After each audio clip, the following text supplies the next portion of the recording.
We are Ann Arbor's talk station, 1290 WLBY, the LucyAnn Lance Show. Good morning. Coming up in our last hour for this Saturday, we have Damian on Design. We're going to launch a new series, Design in Michigan, with Damian.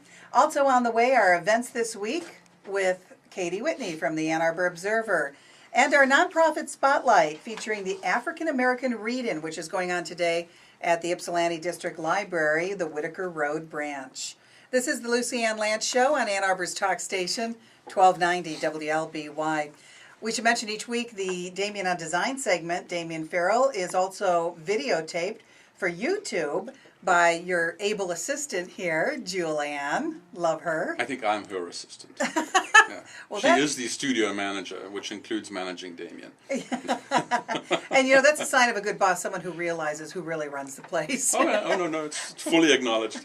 Everyone knows it. Clients know it too.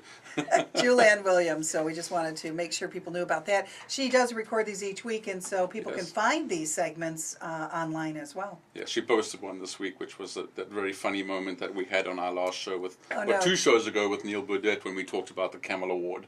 And she really captured that very nicely. I had no idea I had been that hard on Nissan. So anyway, so it sits. Oh, I love it. There it is for all for the world eternity. To see. Today we're going to launch this new series, Design in Michigan. We're going to take a look at some of the figures, some of the happenings that have created what Michigan has become today. And there are some very notable people and structures and schools in Michigan concerning design. It's doing this show with you has really deepened my interest in we've talked so far mainly about the current state of things. I mean the current auto shows, trends that are right now, and as I start to go through this and realizing that we have this extraordinary depth that goes right back to the turn of the century and even a little earlier of art. So I'm not talking just about architecture, but visual arts, crafts, the whole arts and crafts movement,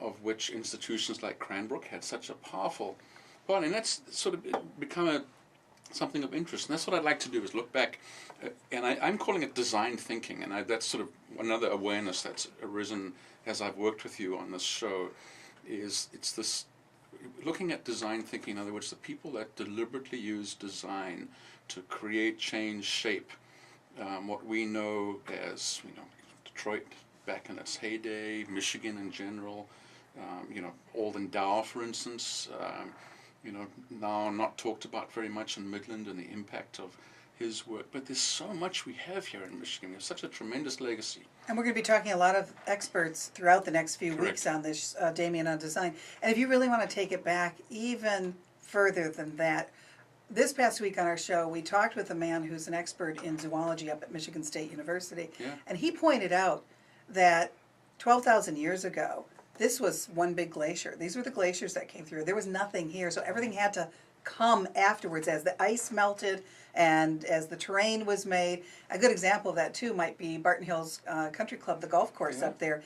That actually, the terrain was designed by the glaciers. By the glaciers, yeah. So. And all the chains of lakes we have around here. Good point.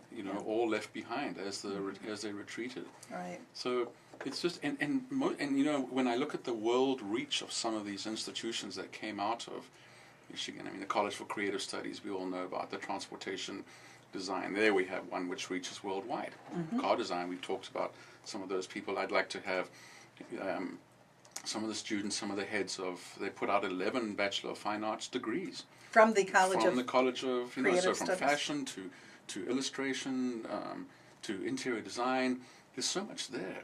And this really kind of got me going. Let's look back into what really shaped our state from a design point. And think about this. We think about New York as a place for design and the creative things that go on there. And here we've got a wealth of it. But the problem with Michigan is we don't promote, we promote. We've got the Pure Michigan campaign, but we don't brag. Michiganders, we don't. Midwesterners generally don't like to talk up this like maybe they do in New York. Yeah.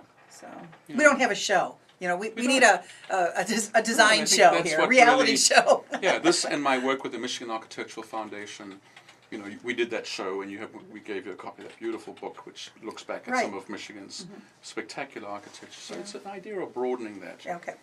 Well, we do it on our show here, but maybe we should Yeah. turn it into a reality show. Today, to launch our Michigan design series with Damian Farrell of Damian Farrell Design Group here in Ann Arbor, we're going to take a look at Cranbrook. It is one of the world's leading centers of education, science, and art, and it's comprised of a graduate academy of art, a contemporary art museum, house and gardens, a natural history museum, and a pre-K through 12 independent college prep schools. And Cranbrook welcomes thousands of people each year to its They do, grounds. you know, right from the visual arts to sculpture to the actual, just the collegiate part of it, Kingswood School. You know, all started as an extraordinary vision of George Booth. And this was fascinating for me.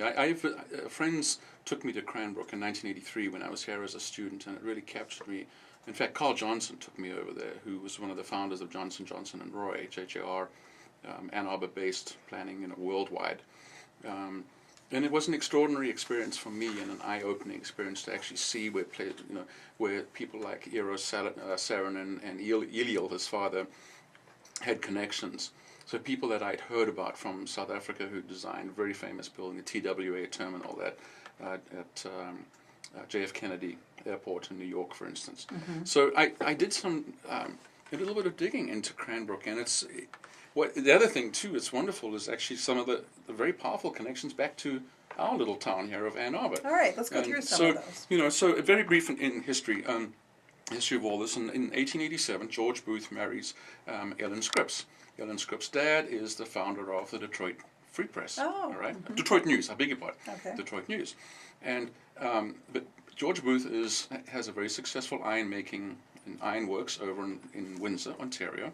They meet, they fall in love, marry. They end up having 5 children, which one of his sons becomes an architect later and keeps some of the work going at Cranbrook.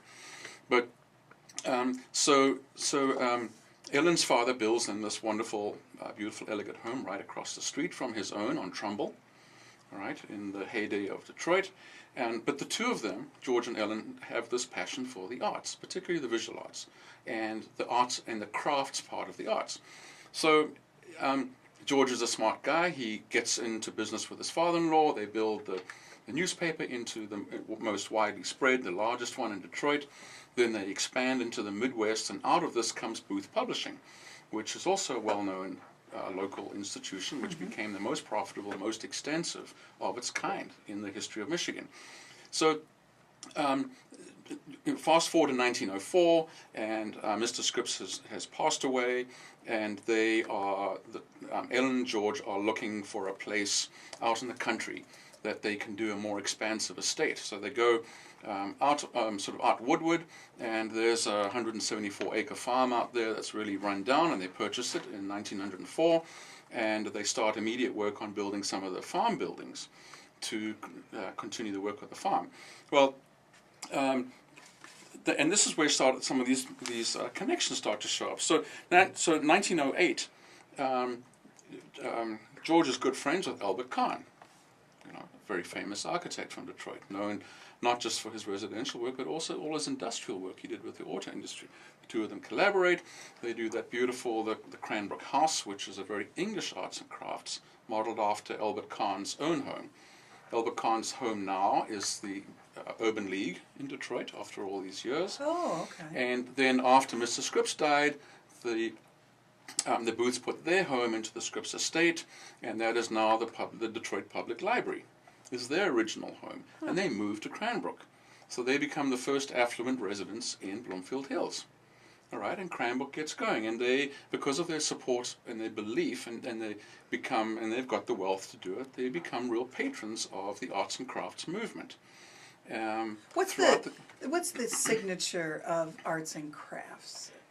It is the expression of all of the different kinds of crafts, and with the emphasis on the handmade aspects, the original pieces, so not machine-made. So it goes all the way from painting, tapestry, pottery, furniture making, architecture itself. And the architecture itself, when you say an arts and crafts style house, is very distinctive, and it very much shows it exposes the work of the carpenter. Okay. So both in the English style, which then and now we are familiar with the American style of arts and craft, the green and greenhouse, for instance, Right. one of the most notable examples. The structure is shown, and it's exposed in many ways, and it shows the shaping of wood and the intersection of pieces of wood and the detail on the home. So it's all about the handwork Okay. that goes into this, and that in the homes then your wallpaper is hand painted, the tiles are handmade,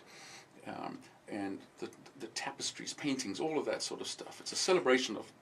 The English version has a little bit more regal look to it, I think. It does.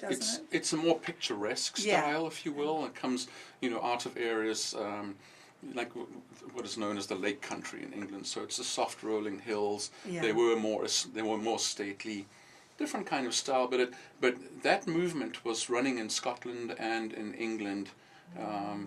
In fact, Mackintosh, for instance, in England was the Edinburgh School. That was all happening at about the same time.